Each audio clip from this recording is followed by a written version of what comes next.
नमस्कार दोस्तों, पवनवा एकेडमी में आपका स्वागत है। आज का हमारा टॉपिक है वेक्टर और वेक्टर में आज हम सीखने वाले हैं पूरा बेसिक एक्सरसाइज 5.1 का। दोस्तों, आप जानते हैं कि बहुत दिनों से कोई वीडियो नहीं आया है और रीज़न आप सभी जानते हैं, ठीक है। तो वो सब बातें मैं नहीं करूँगा, आज डायरेक्ट आपको पढ़ाना शुरू करूँगा। ये टॉपिक बहुत ही इंपॉर्टेंट है। अच्छा, इस टॉपिक को मैं स्क्रीन पर ले रहा हूँ, लेकिन एक बात ध्यान रखिए कि कुछ ऐसी चीज़ें हैं जो आपने कभी एक्सपेक्ट नहीं की होगी, वो सब इस वीडियो में होगी। जी हाँ दोस्तों, बहुत सारा आपको अलग टाइप से मैं एनिमेशन के थ्रू भी बहुत सी चीज़ें बताने वाला हूँ। तो आप इस वीडियो में आखिरी तक बने रहिए। आपने वेक्टर जहाँ भी सीखा होगा या नहीं भी सीखा होगा, है ना, कहीं पढ़ा भी होगा, लेकिन आज आप जब वेक्टर पढ़ोगे उसके बाद आपका वेक्टर का कॉन्सेप्ट बहुत अच्छे से क्लियर हो जाएगा। तो चिंता वाली कोई बात नहीं है, सीधे धीरे धीरे बिल्कुल एक एक चीज़ को समझते हैं। देखिए दोस्तों, बेसिक चीज़ें समझना बहुत ज़्यादा जरूरी होता है। अगर आप बेसिक नहीं समझेंगे तो आप एक्सरसाइज नहीं कर पाएंगे। तो बिल्कुल मैं आपको आपकी बुक से ही सारी बेसिक पढ़ा रहा हूँ, लेकिन साथ ही मैं कुछ एनिमेशन भी बताऊंगा और वो एनिमेशन देखने के बाद में आपके सारे डाउट्स क्लियर हो जाएंगे, ठीक है। तो सबसे पहले शुरू करते हैं हमारा बेसिक, हम क्या क्या पढ़ने वाले हैं इस टॉपिक में। तो भैया हम पढ़ेंगे वेक्टर एंड देयर टाइप्स। जो वेक्टर है उसके टाइप्स हम पढ़ेंगे, सेक्शन फार्मूला भी हम पढ़ेंगे, है ना, dot product of the vector, cross product of the vector and triple product of the vector. इतना सब कुछ है जो इस पूरे टॉपिक के अंदर हम कवर करने वाले हैं। मैं एक बात कहना चाहूँगा कि ये टॉपिक बहुत ज़्यादा इंपॉर्टेंट है।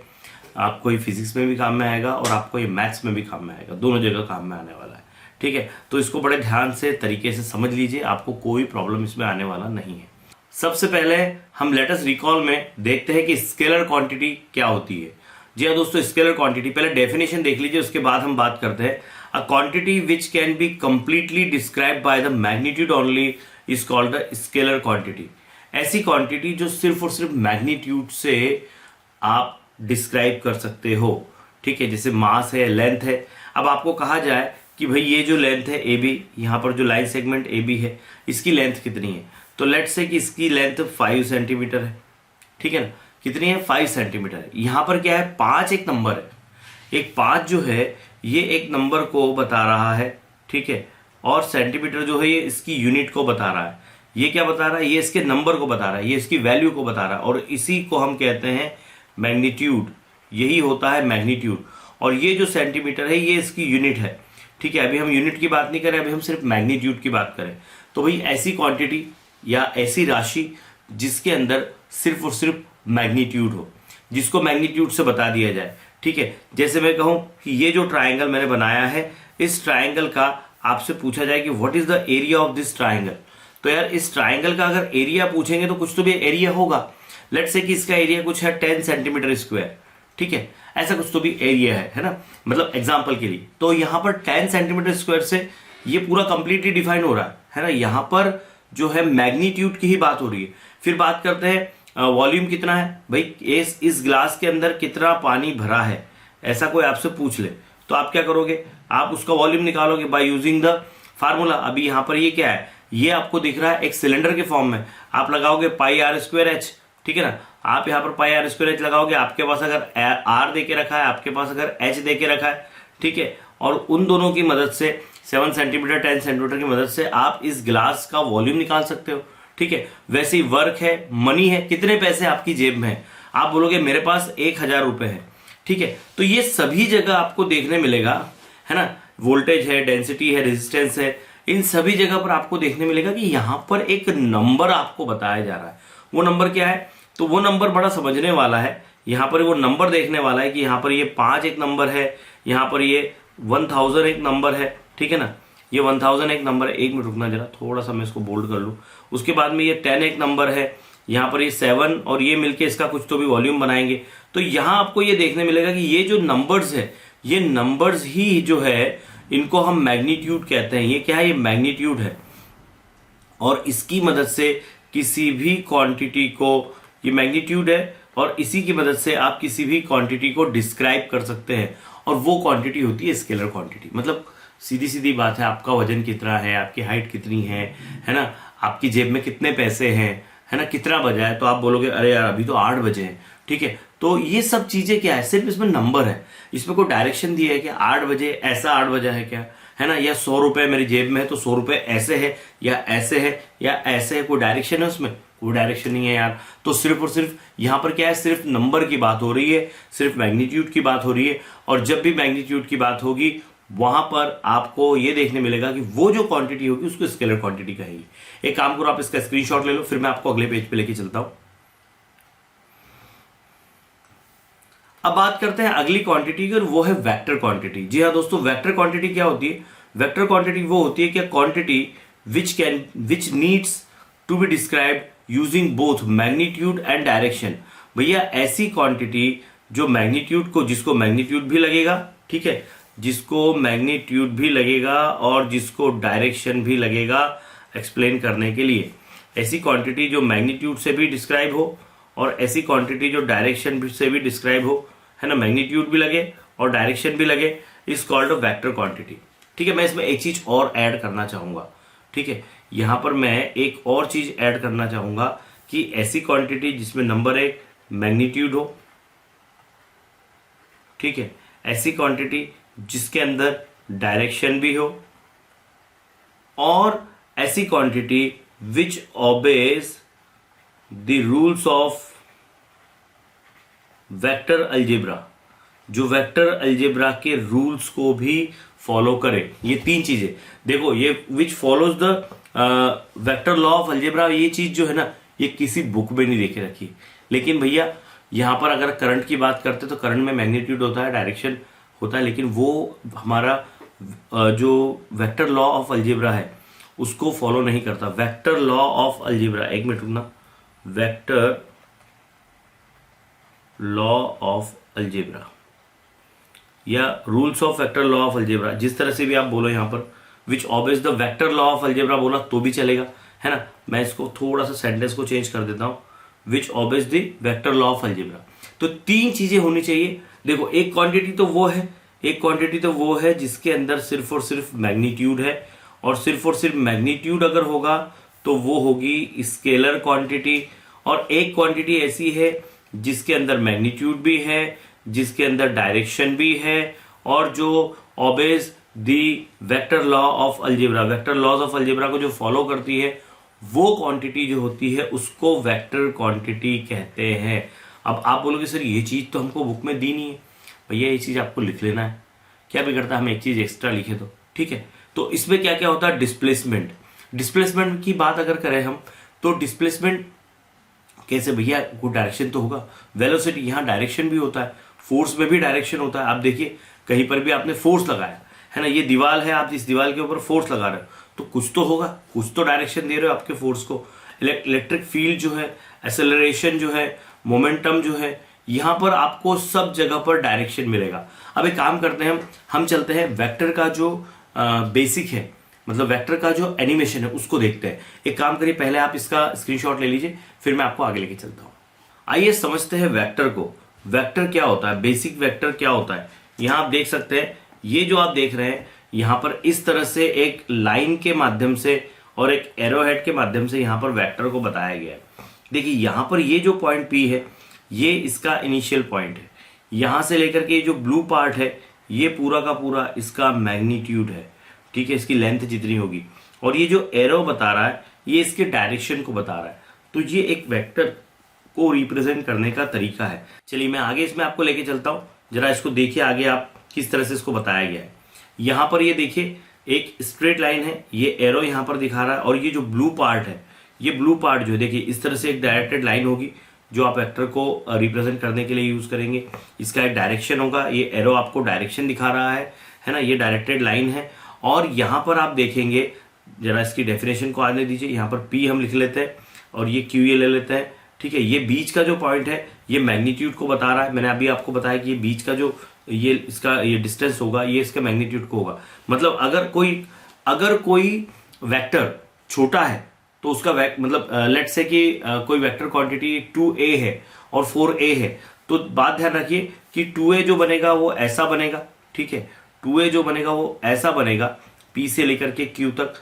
लेकिन 4a अगर होगा तो वो डबल होगा इससे, P से लेकर Q तक। अब ऐसा नहीं कि हर बार आपको ये पॉइंट जो है स्टार्टिंग पॉइंट, ये इनिशियल पॉइंट कहलाया जाता है। ये क्या होता है, ये इनिशियल पॉइंट होता है, ये टर्मिनल पॉइंट होता है।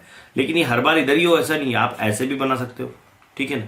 डायरेक्शन किसी भी साइड में हो सकता है, ऐसा नहीं है, ठीक है, चलिए मैं इसमें आगे आपको लेके चलता हूँ। इसके आगे के एनिमेशन को देखिए तो आपको और चीजें समझ में आएगी। देखिए स्क्रीन पे क्या लिखा है, a line segment of the definite magnitude and the direction constitute a vector. एक डायरेक्शन हो और उसका डेफिनेट मैग्नीट्यूड हो तो वो बताता है एक वेक्टर को। ठीक है, इस तरह का एनिमेशन भी अब आपको देखने मिलेगा, आप बड़े एंजॉय करोगे इन चीजों को। चलिए आगे बढ़ते हैं, इसी में आगे देख लीजिए, यहां पर इस तरह से वेक्टर को बताया गया है। ठीक है, और ये देखिए किसी भी वेक्टर को बताने के लिए इस तरह से हम जो है, एक मिनट रुकना, इस तरह से बताएंगे P से लेकर के Q तक, ये इसका इनिशियल पॉइंट है। ठीक है, यहां पर इसका ये टर्मिनल पॉइंट आएगा, है ना, जहां पर ये आके रुक रहा है, एरो जहां जिस तरह जा रहा है। ठीक है, मैग्नीट्यूड PQ, ये जो पार्ट है ये मैग्नीट्यूड PQ है। मतलब अगर आपको किसी भी वेक्टर को रिप्रेजेंट करना है तो उस वेक्टर को रिप्रेजेंट करने के लिए आप यहाँ पर उसका नाम ऐसा PQ करके ऐसा एरो लगा सकते हैं। ठीक है, आप PQ करके ऐसा भी लिख सकते हैं, आप ऐसी लाइन भी खींच सकते हैं, लेकिन एरो भी लगा सकते हैं ना। तो ये PQ जो है इसके मैग्नीट्यूड को बताएगा, है ना। और P से Q मतलब क्या है कि यहाँ पर P जो है वो इनिशियल पॉइंट को बताएगा, P जो है वो इनिशियल पॉइंट को बताएगा, और Q जो है वो टर्मिनल पॉइंट को बताएगा। एक बात ध्यान रखिए कि अगर कोई ऐसा देके रखा है कि QP देके रखा है और ये देके रखा है PQ, तो इसमें फर्क है बेटा, है ना। यहाँ जो है ये QP है, इस पे एरो लगेगा, और यहाँ जो है ये PQ है, इसके ऊपर एरो लगेगा। यहाँ इनिशियल पॉइंट Q है, यहाँ इनिशियल पॉइंट P है। इन बातों का आपको ध्यान रखना है। ठीक है, चलिए आगे इसमें बढ़ते हैं हम। आगे आपको यही चीज बड़ी तरीके से एनिमेशन में दिखाई गई है कि ये इसके मैग्नीट्यूड को हम ऐसे निकालेंगे। मैं मैग्नीट्यूड के ऊपर आपको लेके आऊंगा। तो मैग्नीट्यूड निकालने के लिए उसका मॉड्यूलस निकालना होता है, और ये पूरा वेक्टर, ये पूरी एक सपोर्ट करती है लाइन, इसको सपोर्ट ऑफ PQ कहा जाता है। इसके बारे में भी हम आगे पढ़ेंगे। ठीक है, चलिए मैं आगे लेके चलता हूं आपको। आइए अब रिप्रेजेंटेशन ऑफ वेक्टर को बड़े तरीके से समझ लेते हैं कि रिप्रेजेंटेशन ऑफ द वेक्टर क्या होता है। अभी आपने डायग्राम में देखा है, अभी आपने एनिमेशन में देखा है। यहां हम आते हैं कि अ vector is represented by a directed line segment. एक डायरेक्टेड लाइन सेगमेंट की मदद से आप वेक्टर को रिप्रेजेंट कर सकते हैं। जैसे यहाँ पर A से लेकर के B तक के ये एक डायरेक्टेड लाइन सेगमेंट, अभी आपने एनिमेशन में भी देखा। Okay, if AB is a segment and its direction shown with the arrow head as shown in the figure, then the directed segment AB has a magnitude as well as direction. जैसे अगर इसकी बात करें A से B का बीच का अगर जो पार्ट हम देखें तो इस पार्ट के अंदर इसका कुछ मैग्नीट्यूड होगा। ठीक है, इसका कुछ मैग्नीट्यूड होगा, और ये एरो इसके डायरेक्शन को भी बता रहा है। तो जिसमें मैग्नीट्यूड हो, जिसमें डायरेक्शन हो, जो वेक्टर लॉ ऑफ अलजेब्रा को फॉलो करे वो वेक्टर होता है। तो किसी भी वेक्टर को रिप्रेजेंट करने का एक तरीका होता है। अच्छा, इसको लिखने का तरीका क्या है कि आप यहाँ पर जो है इसको AB करके एरो हेड ऐसा लिख दो, AB लिख दो, उसके ऊपर ऐसा बार लगा दो। ठीक है, और ये जो लाइन है जरा ध्यान से देखो, ये जो लाइन है ये support of line of action है, support of line of action है, जो आपको एनिमेशन में भी मैंने दिखाई है। ठीक है, और ये जो है ये इनिशियल पॉइंट है, ये इसका टर्मिनल पॉइंट है जहां पर एरो जा रहा है। ठीक है, और ये चीज हमने एनिमेशन में भी देखी है। चलिए बढ़ते हैं आगे। इसमें और आगे क्या देके रखा है, आगे अगर जाए हम तो एक बात समझ लो, किसी भी वेक्टर को बताना है तो इस तरह से आप जो लाइन से बताएंगे आप। ठीक है, इसमें ये इसका A जो होगा इसका इनिशियल पॉइंट होगा। यहाँ जो A देके रखा है, मैं फिर से रिपीट कर रहा हूँ, ये जो A होगा ये इसका इनिशियल पॉइंट होगा, ये इसका इनिशियल पॉइंट होगा। ठीक है, और ये इसका टर्मिनल पॉइंट होगा। ठीक है, ये इसका टर्मिनल पॉइंट होगा, initial point and terminal point, ऐसे दो पॉइंट यहाँ पर होंगे, और ये इसके मैग्नीट्यूड को शो करेगा। जितना बड़ा वेक्टर होगा उसका एरो उतना बड़ा होगा, उसका लेंथ उतना बड़ा होगा, जिसका मैग्नीट्यूड ज़्यादा होगा वो वेक्टर बड़ा होगा। ठीक है, वेक्टर को शो करने के लिए आप इस तरह से लिख सकते हैं, AB के ऊपर बार भी लगा सकते हैं, AB के ऊपर एरो भी लगा सकते हैं। और कभी कभी ऐसा होता है कि A और B जो देके रखा है, ये एक वेक्टर देके रखा है, लेकिन इसकी वैल्यू इस तरह से A देके रखी है, स्मॉल से भी बताते हैं इसको। ठीक है, उस पर भी मैं आता हूँ। ठीक, तो ये पूरा का पूरा बेसिक है इसका। चलिए मैं आगे लेके चलता हूँ, आपको बहुत बढ़िया तरीके से मैं बताने वाला हूँ, आप बिल्कुल भी चिंता मत कीजिए। यहाँ देखे रखा है, this is an example of the vector. Okay, segment AB is a directed from A to B denoted by the vector AB। देखो ये सेगमेंट AB जो है A से B की ओर जा रहा है, जो वेक्टर AB को डिनोट कर रहा है। इसको कैसे पढ़ेंगे, AB बार पढ़ते हैं इसको। क्या पढ़ेंगे इसको, AB बार। AB के ऊपर जो लाइन है ना, इसको हम क्या पढ़ेंगे, इसको पढ़ेंगे AB बार। ठीक है, बार आप ऑलरेडी जानते हैं, आपने बार पढ़ा है ना कि 2.2 बार लिखा है, या 2.3 बार लिखा है, इसका मतलब होता है 2.3333, लेकिन यहाँ वो उसको मतलब नहीं है, नहीं तो आप ए बी मत करना, ठीक है। ये इसको पढ़ने का तरीका है वेक्टर को। While the direction B to A denotes B A. अब देखो यहाँ पर एक बात ध्यान रखना, vector A B and vector B A ये सेम नहीं है ना, ये बात ध्यान रखना। क्यों? क्योंकि ये वेक्टर ए से बी पर जा रहा है, ये बता रहा है ए से बी पर, और ये जो जा रहा है ये बी से ए पर जा रहा है, इस बात का ध्यान रखना, ठीक है। इन दोनों में फर्क होता है, नहीं तो आप इन दोनों को सेम लगा दोगे, वैसा नहीं होता, ठीक है। अच्छा, इसको मैंने अभी क्या बताया आपको, मैंने आपको ये बताया था कि इसको हम छोटे जो स्मॉल लेटर से भी रिप्रेजेंट कर सकते हैं। तो कैसे रिप्रेजेंट कर सकते हैं, यहाँ देखिए कि in a vector A B a point A is called the initial point, B is called the terminal point. ये ऑलरेडी मैं आपको बता चुका हूँ, ये मैंने अभी आपको पिछले इसमें बता दिया कि ये इनिशियल पॉइंट है, ए जो है इनिशियल पॉइंट है, बी जो है टर्मिनल पॉइंट है। Okay, the directed line segment is a part of a line of united length which is called the line of support और the line of action of the vector. मतलब अगर एक बात करें, इस लाइन के ऊपर का ये जो पार्ट है ए से लेकर के बी तक का एरोहेड का, ये जो है ये वेक्टर ए बी है, ये वेक्टर ए बी है, लेकिन ये बची हुई जो लाइन है, ये जो बचा हुआ जो पार्ट है, ये है support of line of action, इसको हम कहते हैं, या line of action of the given vector ऐसे भी कहते हैं, ठीक है। चलिए इसमें आगे लेके चलता हूं मैं आपको। If the initial and terminal point are not specified then the vector are denoted by A B C vector और A B C in the bold faces. बात ध्यान रखना मतलब क्या होगा कि अगर आपको ऐसे नाम नहीं दिया है तो आप इसको स्मॉल लेटर से भी रिप्रेजेंट कर सकते हैं। तो स्मॉल ए आप लिख दो, वेक्टर बी लिख दो, वेक्टर सी लिख दो, वेक्टर डी लिख दो, वेक्टर ई लिख दो, ठीक है। या आप चाहे तो ये ऐसा लिख के इसके ऊपर बार लगाए, वे ए बार बी बार सी बार लिखे, या आपको ऐसा नहीं लिखना है तो आप फिर इसको बोल्ड में ए लिख दो, बोल्ड में बी लिख दो। लेकिन मेरा मानना है कि आप इस तरह से लिखे तो ज़्यादा बेटर है, ठीक है, इसको ऐसे लिखे तो ज़्यादा बेटर है। तो ये हुआ इसका पूरा बेसिक। चलिए बढ़ते हैं आगे। आइए अब बात करते हैं मैग्नीट्यूड ऑफ अ वेक्टर की। किसी भी वेक्टर का मैग्नीट्यूड क्या होता है, तो आपको उसका जो मॉड्यूलस वैल्यू है वो निकालना होती है। मैग्नीट्यूड इसके पहले भी आपने निकालना है, उसका मॉड निकालना है, ओके। तो modulus value of the vector is equal to length of the A B, ठीक है। तो यहाँ द मैग्नीट्यूड और द साइज और length of A B is denoted by the modulus of vector A B and it is defined as the length of the segment A B, ठीक है। तो ये इस तरह से आप यहाँ पर मैग्नीट्यूड को डिफाइन कर सकते हैं। आपकी बुक से ही मैं सब चीज़ें बता रहा हूँ, लेकिन हाँ ये इसलिए भी है कि आपके भी कॉन्सेप्ट्स क्लियर रहे, और बाद में भी अगर आप साथ के आपके बुक भी रखते हैं तो आपको आइडिया क्लियर हो जाएगा कि यार इसमें देखे क्या रखा है, ठीक है। आगे क्या देखे रखा है, magnitudes of vector A B C. अगर ए वेक्टर है, बी वेक्टर है, सी वेक्टर है, तो इसको भी आप जो है इसकी मॉड्यूलस वैल्यू निकाल लोगे, ठीक है। The magnitude of a vector does not depend on its direction. Magnitude जो होता है उसके डायरेक्शन के ऊपर डिपेंड नहीं करता। आप जानते हैं स्केलर क्वांटिटी के अंदर जो होता है वो मैग्नीट्यूड होता है, स्केलर क्वांटिटी के अंदर सिर्फ और सिर्फ मैग्नीट्यूड होता है, डायरेक्शन नहीं होता। लेकिन यहाँ पर जब आप मैग्नीट्यूड निकालोगे तो मैग्नीट्यूड जब निकालोगे तो वहाँ डायरेक्शन की कोई बात नहीं आएगी।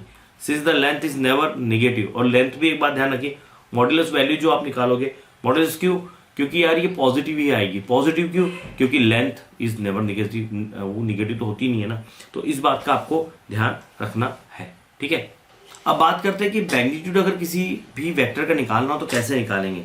मैं आपके लिए एक एग्जांपल लेता हूं कि मेरे पास एक वेक्टर है that is I cap 2j cap plus 4k cap, okay. ये एक वेक्टर है, ठीक है। अब आप बोलोगे आई जे के क्या हो गया भैया, इसको भी मैं अच्छे से आपके लिए बताऊंगा, लेकिन एक समझने वाली बात है, थोड़ा सा देख लीजिए कि अगर ऐसा एक वेक्टर दे के रखा है आई जे के फॉर्म में, और आपको अगर इसका मैग्नीट्यूड निकालना है तो मैग्नीट्यूड ऑफ वेक्टर ए क्या होगा, अंडर रूट में यहाँ जो इनकी वैल्यूज है, आई के साथ में क्या है तो 1 का स्क्वायर, जे के साथ में क्या है -2 का स्क्वायर, और के साथ में क्या है 4 का स्क्वायर।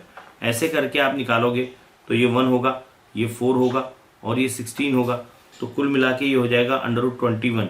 तो ये मैग्नीट्यूड हो जाएगा पर्टिकुलरली इस वेक्टर के लिए, ठीक है। ये आपकी ही बुक में देके रखा है, मैंने आपकी बुक से ही लिया है कि किसी भी वेक्टर को बताने के लिए। अब बाकी चीज़ें मैं भी जब आपको टाइप्स बताऊंगा तब ये सब चीज़ें और समझ में आएगी, ठीक है।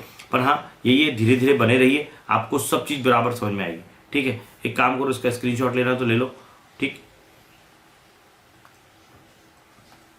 आगे इसमें बढ़ते हैं, आगे टाइप्स ऑफ वेक्टर की बात करते हैं, जिसमें सबसे पहला है जीरो वेक्टर। अब जीरो वेक्टर क्या होता है यार, बिल्कुल ध्यान से समझ लीजिए, मैं इसको आपको एनिमेशन से भी बताने वाला हूँ कि vector whose initial and terminal point coincides.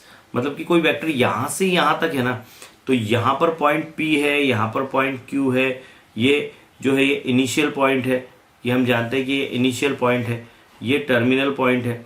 लेकिन कोई ऐसा वेक्टर हो जिसका इनिशियल और टर्मिनल पॉइंट एक जैसा हो जाए, मतलब यहीं पर वो आए और यहीं पर खत्म हो जाए, मतलब एक पॉइंट के द्वारा हम इसको बता दें यहाँ पर, ठीक है, ए, तो जीरो वेक्टर, इसको हम जीरो वेक्टर कहेंगे।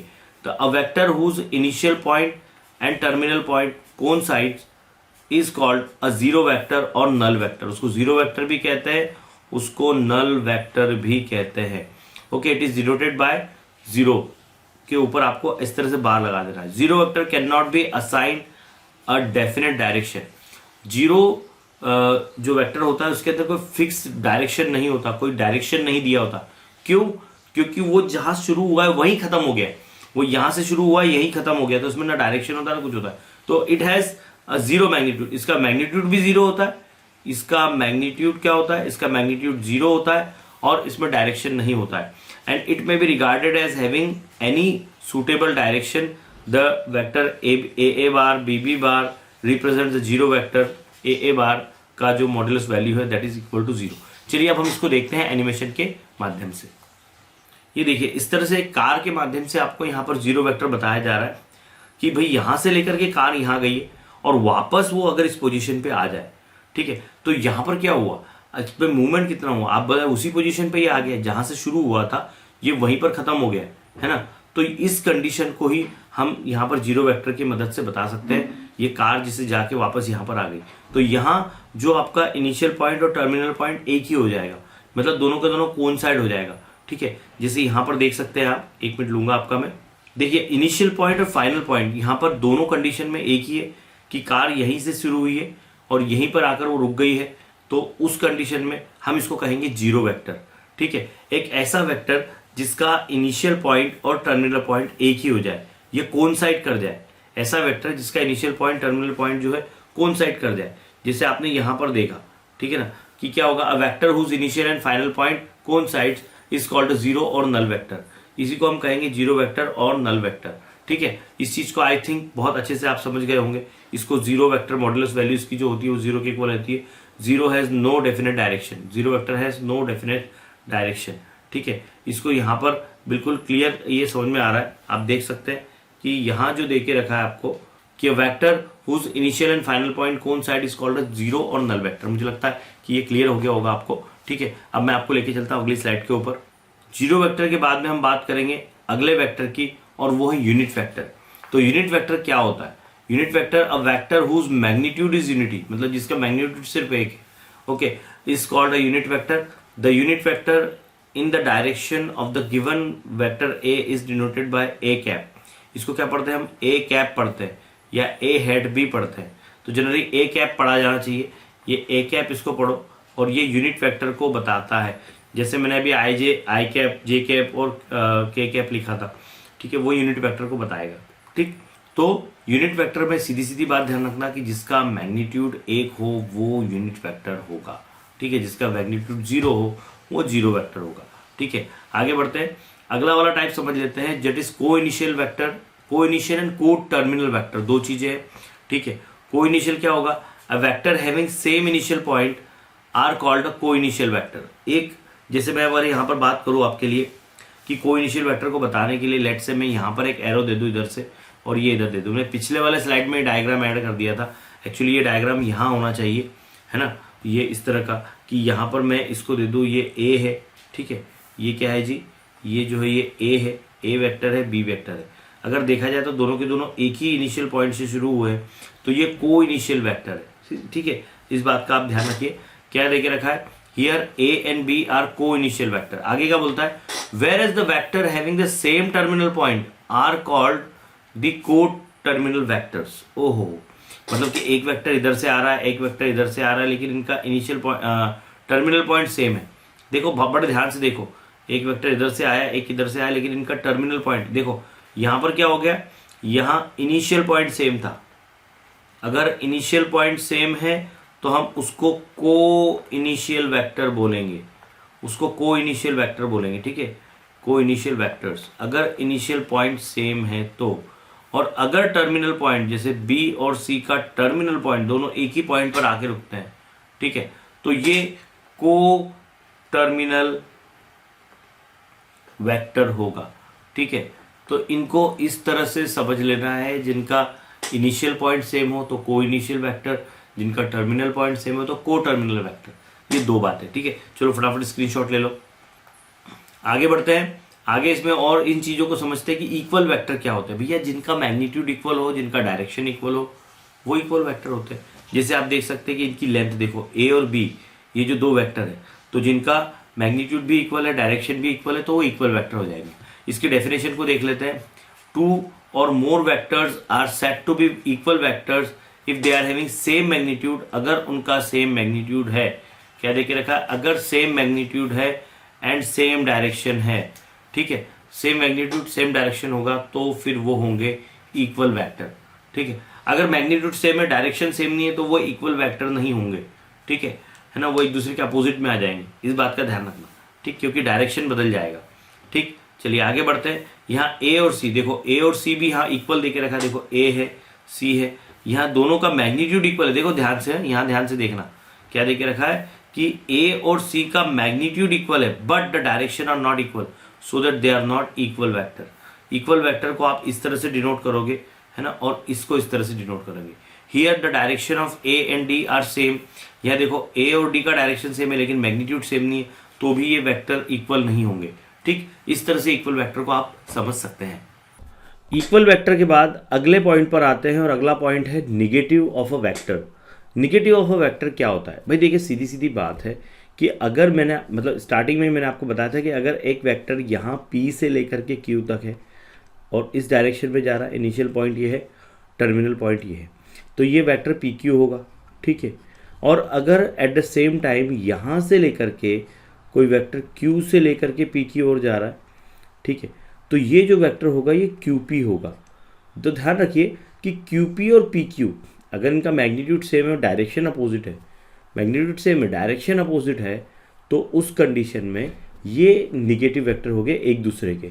सो if vector A is a given vector then the negative vector A is a vector whose magnitude is same. ध्यान देना, मैग्नीट्यूड इज सेम। देखो इसके लिए यहाँ से लेकर के यहाँ तक का लेंथ सेम दे के रखा है, मैग्नीट्यूड सेम दे के रखा है, लेकिन देखो डायरेक्शन यहाँ एरो इस साइड दिया है, यहाँ एरो इस साइड दिया, तो डायरेक्शन अगर बदल जाए तो वो निगेटिव वेक्टर हो जाएगा। मतलब सिर्फ पर इसके लिए क्या ध्यान रखना होगा, इसके लिए ध्यान रखना होगा कि भैया यहाँ मैग्नीट्यूड सेम है, डायरेक्शन अलग अलग है। ओके, सो यहाँ फिर से मैं रिपीट करता हूँ कि if A is the given vector then negative of vector A whose magnitude is same as that of A but whose direction is opposite to that of A is denoted by negative of vector A। मतलब vector A लिखा है और vector यहाँ पर आपको minus of दे के रखा है, निगेटिव दे के रखा है। इट शोज दैट कि दोनों का डायरेक्शन अलग है, इन दोनों का मैग्नीट्यूड सेम है, मैग्नीट्यूड सेम है और डायरेक्शन जो है वो डायरेक्शन डिफरेंट है, ठीक है। इस बात का आपको ध्यान रखना है। चलिए निगेटिव फैक्टर के बाद में आगे बढ़ते हैं। आइए दोस्तों आगे आते हैं। आगे देख रखा कोलिनियर वेक्टर। कोलिनियर वेक्टर क्या होता है? Vectors are set to be collinear vector if they are parallel to same line और they are along the same line. किसी सेम लाइन के पैरेलल हो, जैसे दो वेक्टर दे के रखे, ये इस लाइन के पैरेलल है, ठीक है, और किसी एक ही लाइन के ऊपर वो दो वेक्टर चल रहे हो, मतलब ये एक पार्ट है और ये एक पार्ट है, ठीक है। हालांकि इसको डायग्राम के माध्यम से बुक में नहीं दिया है, तो आपको इसको समझ लेना है कि ऐसे वेक्टर कि जो किसी पैरेलल लाइन के पैरेलल हो, है ना। यहाँ जैसे दे के रखा है, दो वेक्टर्स है, इनका डायरेक्शन भी सेम है and they are parallel to the same line. Okay, the vectors are set to be collinear vector if they are parallel to the same line. मतलब ये इसके भी पैरेलल है, ये इसके भी पैरेलल, और they are along the same line, या एक ही लाइन के ऊपर वो है, एक ही लाइन के ऊपर है, तो उसको हम जो है कोलिनियर वेक्टर कहेंगे। तो आप इसको बताने के लिए कैसे कर सकते हैं कि लाइन है तो एक पार्ट आप यहाँ पर इसका बोर्ड बता दीजिए और दूसरा पार्ट जो है यहाँ पर आप इसका बोर्ड बता दीजिए। ऐसा भी हो सकता है कि एक लाइन है तो इसका एक पार्ट जो है आप ये वाला पार्ट जो है इसको बोर्ड बता दीजिए और ये एक वेक्टर बता दीजिए। मतलब एक ही लाइन के ऊपर, या तो फिर वो सेम लाइन के पैरेलल हो या फिर एक ही लाइन के अलाउंग हो, तो उनको हम कहेंगे कोलिनियर वेक्टर, ठीक है। कोलिनियर एक लाइन वाले, है ना, एक लाइन के ऊपर कोलिनियर पॉइंट्स किया था ना हमने, A B C collinear points हो, ठीक है, तो वैसे कोलिनियर वेक्टर। चलिए आगे बढ़ते हैं। आगे देख रखा है फ्री वेक्टर। फ्री वेक्टर क्या होता है? तो फ्री वेक्टर बड़े तरीके से समझ लो कि if a vector is can be translated anywhere in the space without changing its magnitude and direction then such vector is called a free vector. यार देखो, अगर स्पेस की बात की जाए तो कोई भी वेक्टर आप कहीं पर भी लोकेट बता सकते हो, उसका डायरेक्शन कुछ हो सकता है, जैसे ए का डायरेक्शन इधर है, बी का डायरेक्शन इधर, तो ये सब क्या है? ये फ्री वेक्टर्स है, ठीक है, they are free vectors. In other words the initial point of the free vector can be taken anywhere in the space keeping magnitude and direction same। आप किसी भी वेक्टर को बताने के लिए आप कहीं पर भी इनिशियल पॉइंट ले सकते हो, लेकिन उसका डायरेक्शन सेम होना चाहिए और उसका मैग्नीट्यूड सेम होना चाहिए, उसमें बदलाव नहीं होना चाहिए, ठीक है। तो इसको कहेंगे फ्री वेक्टर। किधर भी, यहाँ बनाओ, कहीं पर भी बनाओ, ठीक है। तो इस तरह से होता है फ्री वेक्टर। आइए अब आगे बढ़ते हैं। फ्री वेक्टर के बाद में हम देखते हैं अगला vector, that is localized vector. Localized vector क्या होता है, इस चीज को अच्छे समझते हैं।